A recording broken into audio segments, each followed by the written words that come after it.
Assalamualaikum warahmatullahi ta'ala wabarakatuh. Selamat pagi menjelang siang untuk anak-anakku sekalian. Alhamdulillahirrabbilalamin. Wassalatu wassalamu ala asyrafil anbiya'i wal mursalin Sayyidina wa maulana Muhammadin wa ala alihi wa sahbihi ajma'in. Amma ba'du. Anak-anakku sekalian, mohon maaf tadi ada kendala teknis video pembelajaran yang telah Bapak bikin karena ada kesalahan settingan. Jadi mohon maaf ya. Nah, sudah salat zuhur. Nah, bagi yang beragama muslim jangan lupa salat zuhurnya ya. Selanjutnya, pada hari ini kita menyambung daripada materi pembelajaran PAI kita kelas 12 dengan judul bab 3 nikmat kerja dan tanggung jawab, bagian yang kedua. Langsung saja untuk menghemat waktu.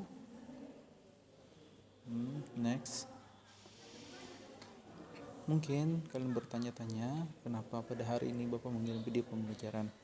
Ini tidak lain supaya kegiatan pembelajaran kita yang khususnya yang Bapak ampu, kalian lebih mudah memahami dan lebih mudah dalam mencermati setiap kegiatan pembelajaran berlangsung. Sini sebelum kita memulai pelajaran, mari kita bersama-sama membaca ayat suci Al-Quran dengan niatan mudah-mudahan kegiatan pembelajaran kita pada siang hari ini mendapatkan barokah dan keilmuan yang bermanfaat baik untuk saat ini ataupun di masa yang akan datang. Kita niat dalam hati. Bismillahirrahmanirrahim. Sahaja aku membaca ayat Al-Quran dengan niatan yang telah berniat oleh kanjeng kita baginda Nabi besar Muhammad sallallahu alaihi wasallam. Anak-anakku sekalian kelas 12, ayo kita bersama-sama membaca. Bismillahirrahmanirrahim. Uhsyurul ladzina zalamu wa azwajahum wa ma kanu ya'budun min dunillahi fahduhum ila siratil jahim waqifuhum innahum mas'ulun, yang artinya Allah Subhanahu wa taala a'lam. Kepada para malaikat diperintahkan, kumpulkanlah orang-orang yang zalim beserta temannya, yakni teman sejawat mereka, dan kumpulkan bersama sembahan-sembahan yang selalu mereka sembah, yakni yang selain Allah, maka tunjukkanlah kepada mereka jalan menuju siksa api neraka, dan tahanlah mereka di tempat pemberhentian, karena sesungguhnya mereka akan ditanya, yakni akan dimintai pertanggungjawab. Dari ayat dari ayat surah As-Saffat ayat yang ke-22 sampai ke-24 tersebut dapat kita tarik kesimpulan bahwa nantinya di yaumil mahsyar nanti semua itu akan dihalau sesuai dengan jenis pekerjaan. Pekerjaan apa? Pekerjaan yang telah dia kerjakan semasa hidup di alam dunia. Jika pekerjaannya banyak yang bagus, banget yang baik, maka dia akan dihalau, ya, akan dikumpulkan bersama orang yang baik. Sebaliknya, jika dia pada saat masih di alam dunia, dia banyak melaksanakan atau banyak mengerjakan perbuatan yang keji ataupun yang munkar, perbuatan yang menyalahi norma-norma agama, maka orang tersebut akan dikumpulkan bersama-sama orang-orang yang jahat selama dia tidak bertaubat sebelum meninggal dunia. Bisa dipahami? Ya, selanjutnya di sini ada contoh suri tauladan daripada pemerintahan Khalifah Umar bin Abdul Aziz. Beliau adalah salah satu daripada keturunan daripada khalifah yang kedua, yakni Sayyidina Umar bin Khattab radhiyallahu anhu. Beliau diceritakan sering mengulangi ayat dari surah As-Saffat ini berulang-ulang kali karena beliau meresapi, merenungi betapa besar tanggung jawab seorang pemimpin.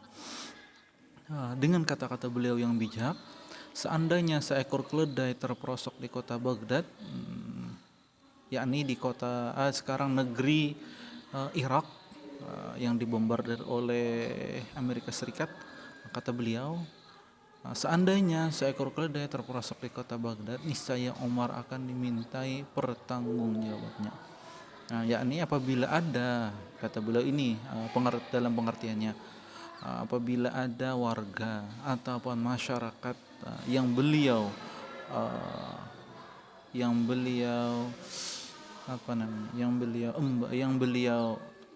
ayomi, maka beliau juga bertanggung jawab atas mereka semua, baik bertanggung jawab dalam aspek ekonomi, keselamatan, ataupun dalam keagamaan.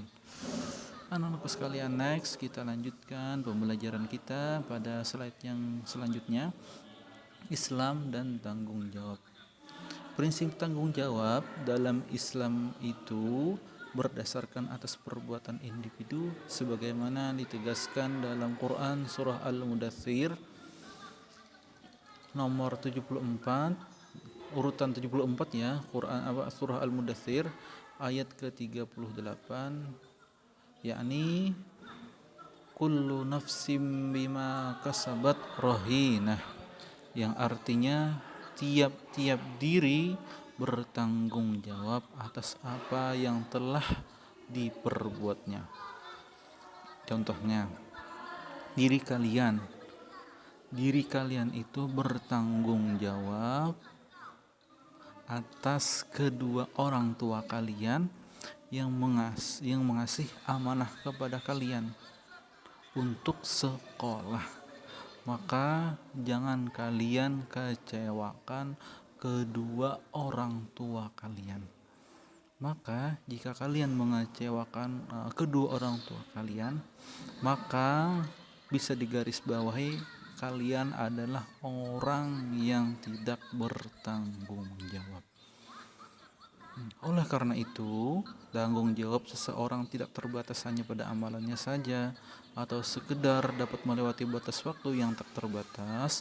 Apabila akibat dan pengaruh amalannya itu masih terus berlangsung, melainkan sampai manusia meninggal dunia, tanggung jawab itu tetap ada. Sebuah hadis Nabi yang bisa kita ambil sebuah pelajaran, kata beliau, man sanna sunnatan hasanatan falahu mithluha wa mithlu man amila biha. Ujaran baginda Nabi besar Muhammad SAW, barang siapa memulai sebuah amalan, sebuah pekerjaan, sebuah perbuatan yang mana amalan tersebut tidak pernah dilaksanakan, tidak pernah dikerjakan di kampung tersebut, ia mulai, maka mulai dari awal dia mulai sampai dia meninggal dunia atau sampai dia tutup usia, amalan tersebut, amalan kebajikan itu terus berlanjut, maka dia yang menjadi seorang pelopor akan terus mengalir pahala ke alam kuburnya. Itu bisa berarti tanggung jawab dia berbuat kebaikan. Sebaliknya, man sanna sunnatan sayyi'atan falahu wizruha wa wizru man amila biha.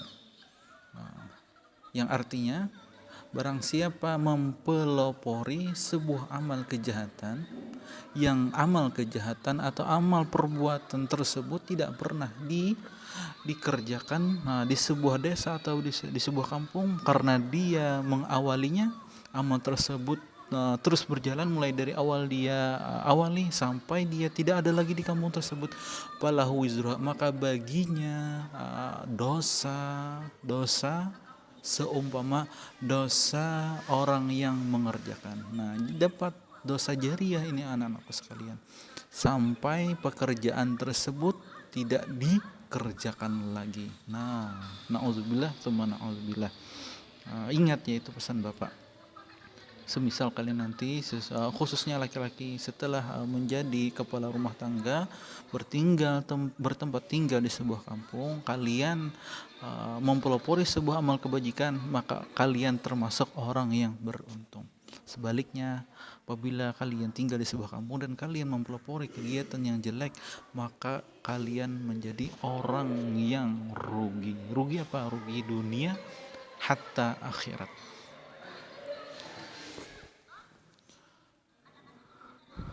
Selanjutnya ada ayat yang berbunyi dalam surah Yasin dalam urutannya urutan Yasin ini dalam Al-Qur'an urutan ke-36 daripada surah-surah Al-Qur'an, di ayat yang ke-12, inna nahnu nuhyil mauta wa naktubu ma qaddamu wa atharahum, yang artinya sesungguhnya kami menuliskan apa-apa yang mereka kerjakan dan bekas-bekas yang mereka tinggalkan. Ini kaitannya, ada kaitannya. Di mana kaitannya antara kegiatan kita yang kita kerjakannya baik ataupun kegiatan kita yang buruk, yang menjadi contoh bagi orang yang sesudah kalian.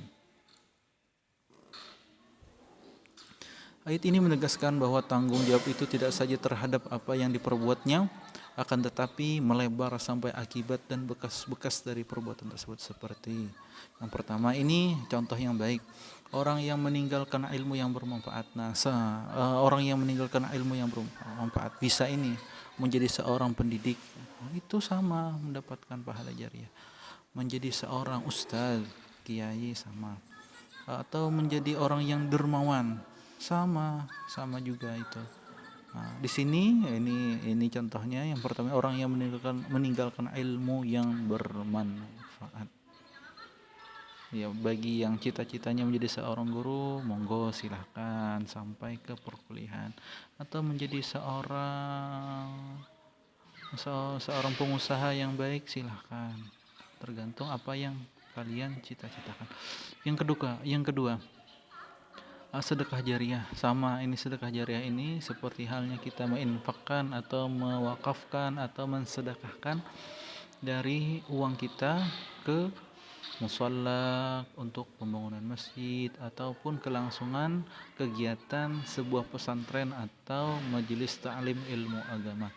Yang ketiga, ini adalah anak yang soleh yang selalu mendoakan bagi keampunan bagi kedua orang tuanya. Jelaslah bahwa orang yang berbuat baik atau yang berbuat jahat akan mendapat pahala ataupun menanggung dosanya, ditambah dengan pahala atau dosa-dosa orang yang meniru perbuatannya. Nah, apabila kita menjadi seorang figur, seorang contoh atau suri tauladan, semisal seperti Bapak, itu apabila melaksanakan sebuah perbuatan yang baik, dicontoh, maka Bapak dapat dua pahala. Yang pertama, pahala Bapak mengerjakan, dan yang kedua, pahala orang yang mencontoh daripada perbuatan baik Bapak. Begitu juga seperti ini, apabila Bapak melakukan kegiatan yang tidak bagus, yang tidak sesuai dengan norma-norma agama ataupun norma-norma kehidupan itu, maka Bapak akan mendapat dosa, dan Bapak dicontoh lagi, maka mendapat dosa pula dari perbuatan orang yang meniru, mencontoh Bapak. Iya. Nah, silahkan kalian kalau ingin minum sambil makan, silahkan. Tapi yang penting apa yang Bapak jelaskan, apa yang Bapak sampaikan, kalian simak dengan baik. Selanjutnya, anak-anak sekalian, tanggung jawab seseorang berkaitan erat dengan kewajiban yang dibebankan kepadanya. Semakin tinggi kedudukannya, maka semakin tinggi pula tanggung jawabnya, seperti kepala keluarga. Seorang kepala keluarga bertanggung jawab kepada anak istrinya dan keluarganya. Ketua RT sama bertanggung jawab dengan lingkungan sekitar wilayah yang di ayominya, di RT-nya. Kepala desa sama bertanggung jawab kepada warga desanya. Camat sama bupati, wali kota, gubernur, bahkan presiden. Apakah lagi diri sendiri. Presiden, gubernur itu tanggung jawabnya besar-besar. Hatta kita diri sendiri. Kita diri sendiri ini pun bertanggung jawab kepada Yang Maha Pencipta dan juga kepada kedua orang tua kita. Kita diamanahi sekolah, ya sekolah yang benar. Jangan sambil main-main. Ya nggak apa-apa main-main, tapi jangan lupa kalian di samping main ya tetap belajar, tetap apa yang disuruh orang tua tetap laksanakan. Meskipun kita dalam kegiatan pembelajaran daring seperti hari ini, semuanya itu akan dimintai pertanggungjawaban sesuai dengan ruang lingkup yang dipimpinnya. Nah, selanjutnya anak-anakku, makna dari tanggung jawab. Tanggung jawab adalah kesadaran manusia akan tingkah laku atau perbuatannya yang disengaja ataupun yang tidak disengaja. Jadi kita mendapatkan sebuah tanggung jawab apa yang kita kerjakan. Baik yang kita kerjakan itu kerjaan yang disengaja ataupun yang tidak disengaja. Sebagai makhluk individu, manusia harus bisa bertanggung jawab pada dirinya sendiri dan Allah Subhanahu wa taala yang Maha Pencipta. Di samping kanan kalian, nah ini Bapak coret ya biar kalian tahu. Nah itu ada sebuah kata-kata. Hari ini sebelum kamu mengatakan kata-kata yang tidak baik, pikirkan tentang seseorang yang tidak dapat berbicara sama sekali. Yang artinya sebelum kalian mengucap, sebelum kalian berkata-kata, maka pikirkan terlebih dahulu akibat dari ucapan kita. Ya, karena satu kali kata-kata keluar dari mulutmu berakibat fatal, maka itu akan tanggung jawabnya dipikul kamu sendiri. Oke. Selanjutnya kita lihat slide yang berikutnya. Nah, coba kalian lihat. Demikian juga tanggung jawab manusia. Yang pertama terhadap Tuhannya. Ini timbul karena manusia sadar akan keyakinannya terhadap nilai-nilai yang ada dalam ajaran agamanya. Maksudnya, kita yang namanya seorang hamba yang beragama Islam, maka wajib kita menunaikan apa-apa yang telah diperintahkan oleh Allah Subhanahu wa taala, wabil khusus yakni sholat 5 waktu. Sholat 5 waktu itu adalah kewajiban bagi seorang muslim, baik itu laki-laki maupun juga perempuan. Karena apabila sebuah kewajiban itu kita langgar atau tidak kita laksanakan, maka akibatnya adalah dosa dan siksa. Siksa apa? Tatkala orang tersebut tidak mau mengerjakan sholat 5 waktu. Karena satu kali perbuatan sholat 5 waktu tidak kita kerjakan, maka hukumannya di dalam kitab-kitab agama, hukumannya adalah satu kali tidak mengerjakan sholat 5 waktu. Sholat satu waktu saja tidak mengerjakan sholat, maka siksanya adalah 500 tahun nanti diazab di api neraka. Na'udzubillah summa na'udzubillah. Karena perumpamaan satu hari di neraka ataupun di alam akhirat itu sama dengan 100.000 tahun. Nah, tadi kan hukumannya 500 tahun, satu hari sama dengan 500 tahun di alam dunia. Coba kalian bayangkan.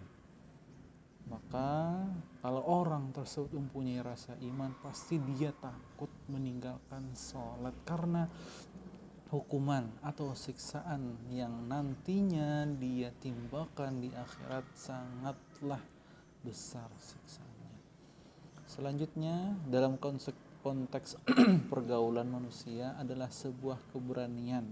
Nah, orang yang bertanggung jawab adalah orang yang berani menanggung resiko atas segala yang menjadi tanggung jawabnya.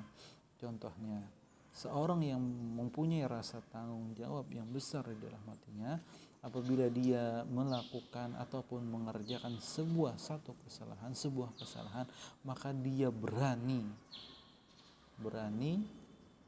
mengucapkan ataupun mempertanggungjawabkan atas kesalahan dia tersebut, yakni berani mengungkapkan kesalahannya kepada orang yang berhak menerima kesalahannya. Yakni misalnya dia pernah dahulu berbuat kesalahan, tetapi karena dia dikasih amanah tersebut ada kesalahan, maka dia berani mengungkapkan kepada orang tersebut. Itu adalah ciri orang yang bertanggung jawab.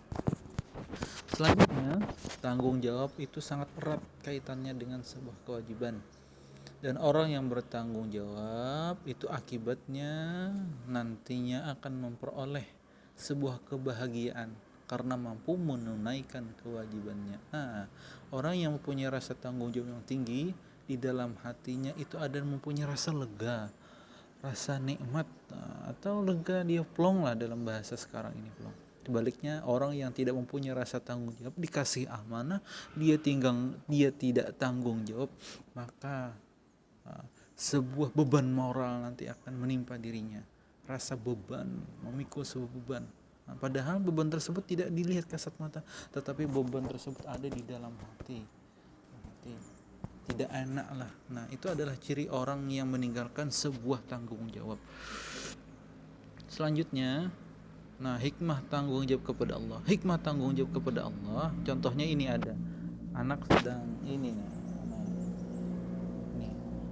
anak yang sedang melakukan sholat. Ini adalah ciri seorang anak yang mengerjakan semua perintah Allah Subhanahu wa taala. Nah, dia sholat, maka nantinya dia akan mendapat pahala dan di akhirat akan mendapat syurga.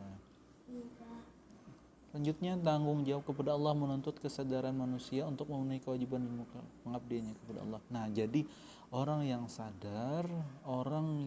sadar itu adalah orang yang mengerjakan segala perintah Allah Subhanahu wa taala dan menjauhi segala larangan-larangannya. Yang kedua, hikmah dari tanggung jawab adalah tanggung jawab kepada keluarga. Nah, setiap anggota keluarga wajib bertanggung jawab terhadap keluarganya, dan tanggung jawab ini menyangkut nama baik keluarga, dan tanggung jawab itu meliputi aspek. Nah, ini Bapak jelaskan dulu. Seorang individu di dalam keluarga itu mempunyai beban moral, yakni seorang tersebut harus menjaga nama baik keluarganya. Contohnya, kalian sebagai seorang pelajar, maka tanggung jawab moral yang ada pada diri kalian adalah amanah apa? Amanah mengerjakan atau melaksanakan segala suruh dan perintah daripada orang tua. Kata orang tua, sekolah yang benar, maka sekolahlah yang benar. Kerjakan apa yang disuruh guru-gurumu, berangkat sekolah kalau nanti sudah tatap muka, atau kerjakan atau lihat di Google Classroom apakah ada tugas apa enggak, apakah ada materi yang diserap apa enggak oleh guru-guru mapel kalian. Nah, itu adalah salah satu bentuk tanggung jawab kepada keluarga.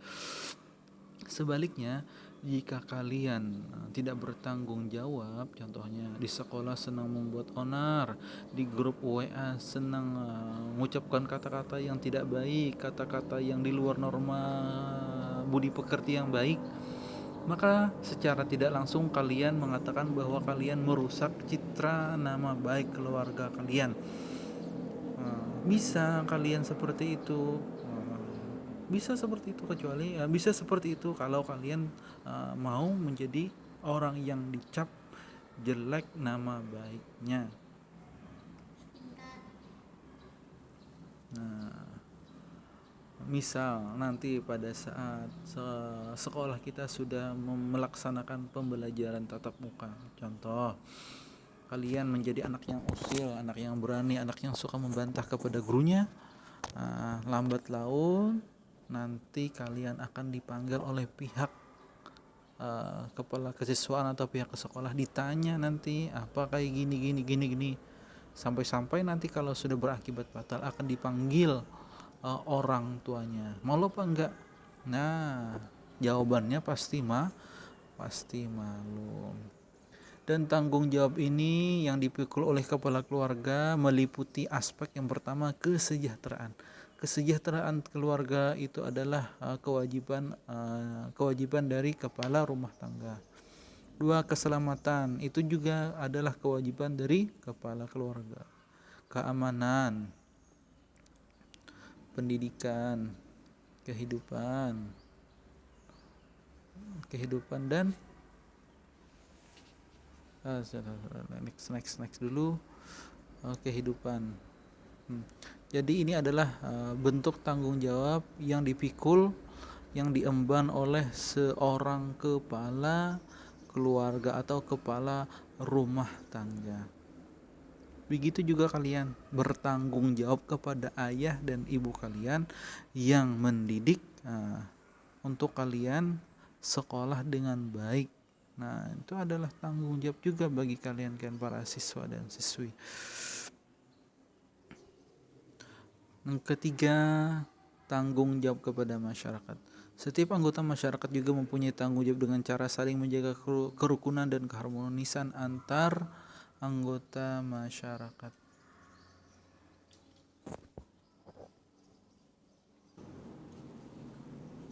Keharmonisan antar anggota masyarakat seperti yang pertama, ikut bergotong royong. Nah, itu ciri orang yang bertanggung jawab kepada masyarakat. Menjadi pelayan publik yang baik dengan bekerja secara optimal, jujur dan bertanggung jawab. Ini salah satu contoh. Apabila nanti kalian, ya mudah-mudahan nanti setelah lulus SMK ini atau lulus kuliah, kalian dimudahkan oleh Allah Subhanahu wa taala dalam mencari sebuah pekerjaan. Ayo berdoa bersama, amin ya rabbal alamin. Nah, kalian harus bersifat jujur, bertanggung jawab dan melaksanakan semua pekerjaan secara optimal sesuai petunjuk, sesuai kita menjadi seorang guru, menjadi gurulah yang baik, bertanggung jawab, menjadi pelayan publik seperti misalnya menjadi seorang perangkat desa atau sebagai apapun pekerjaan, kita gelutilah dengan sifat tanggung jawab. Nah, seterusnya, tanggung jawab kepada bangsa dan negara. Sebagai warga negara yang baik, kita memiliki tanggung jawab untuk menjaga nama baik negara, berusaha untuk memajukan negara. Sebagai pelajar, kita harus terus menuntut ilmu untuk kepentingan dan kemajuan bangsa dari segi pendidikan. Nah, seperti kalian mengikuti jenjang sekolah menengah kejuruan, ini adalah salah satu kontribusi kalian untuk menjadi seorang pelajar yang bertanggung jawab kepada bangsa dan negaranya, khususnya bangsa Indonesia. Hikmah tanggung jawab lagi yang ke-8. Adapun hikmah bertanggung jawab adalah sebagai berikut. Yang pertama, mendapatkan kepercayaan orang banyak. Orang yang mempunyai sifat tanggung jawab, maka dia akan mendapat kepercayaan orang banyak. Sebaliknya, orang yang tidak mempunyai sifat tanggung jawab, maka orang cenderung tidak mempercayai orang tersebut. Kata masyarakat, ngapain sih mengasih amanah itu si anu, si fulan, dia itu loh tidak bertanggung jawab atas pekerjaannya. Dikasih pekerjaan tidak tanggung jawab, dikasih amanah tidak tanggung jawab, dikasih apapun, diemban itu sebuah tugas, orang yang tidak mempunyai rasa tanggung jawab, maka dia akan menghilangkan kepercayaan orang atau menghilangkan kepercayaan. Orang tidak mudah percaya lagi kepada orang tersebut. Dia orang tidak amanah itu nanti kelak di yaumil mahsyar akan masuk neraka. B. Mendorong pelaku dan pemangku kepentingan untuk lebih mudah dan cepat sukses. Iyalah, orang yang tanggung jawab itu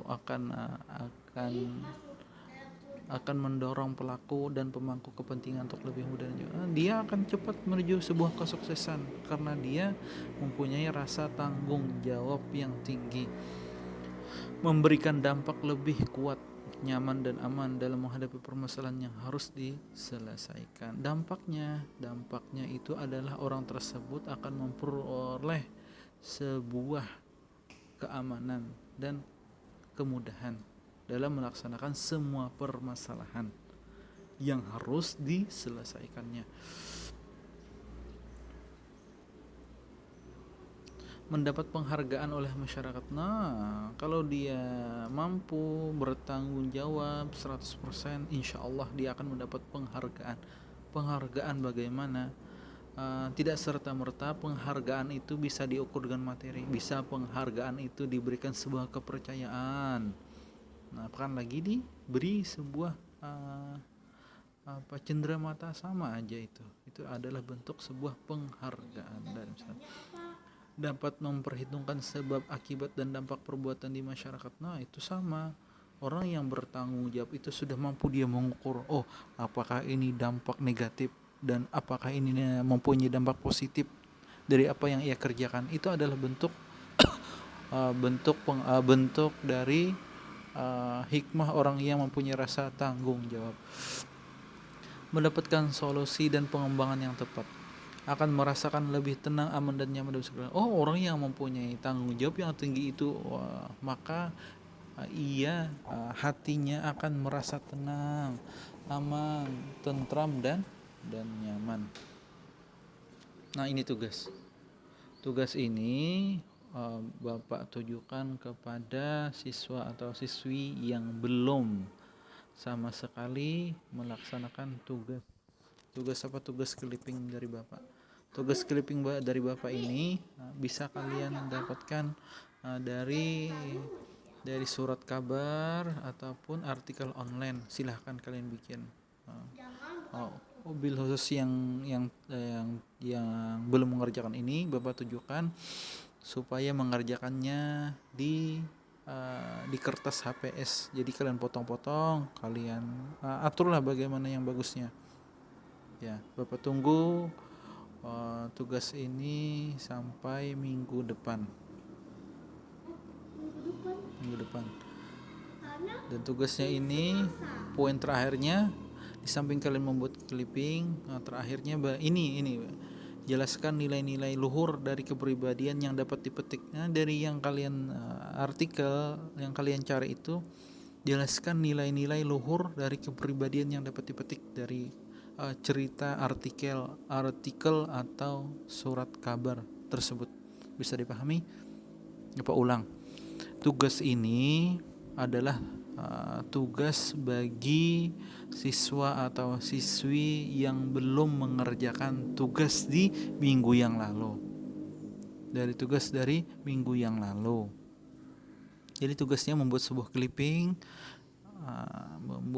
clipping dengan keyword atau judulnya bisa kalian ini tentang seseorang yang diberi amanah tetapi tidak bertanggung jawab, dan orang yang amanah dan bertanggung jawab, dan jelaskan nilai-nilai luhur dari kepribadian yang dapat dipetik. Alhamdulillah, dengan berakhirnya slide tadi, maka Bapak pesan pada kalian, selamat belajar, semoga menjadi orang yang sukses dunia akhirat. Salah khilaf, mohon maaf. Dan untuk yang siswa-siswi yang telah mengerjakan tugas dari Bapak, untuk minggu ini tidak ada tugas untuk kalian. Silahkan kalian kerjakan tugas dari guru mapel yang telah memberikan tugas kepada kalian. Thanks, terima kasih. Jazakallahu khairal jaza, syukran jazilan kepada anak-anak sekalian. Dan jangan lupa kalau kalian mendukung, silahkan, karena Bapak ini masih pemula membuat video pembelajaran, silahkan kalian yang senang silahkan like dan subscribe. Akhirul kalam, wassalamualaikum warahmatullahi taala wabarakatuh.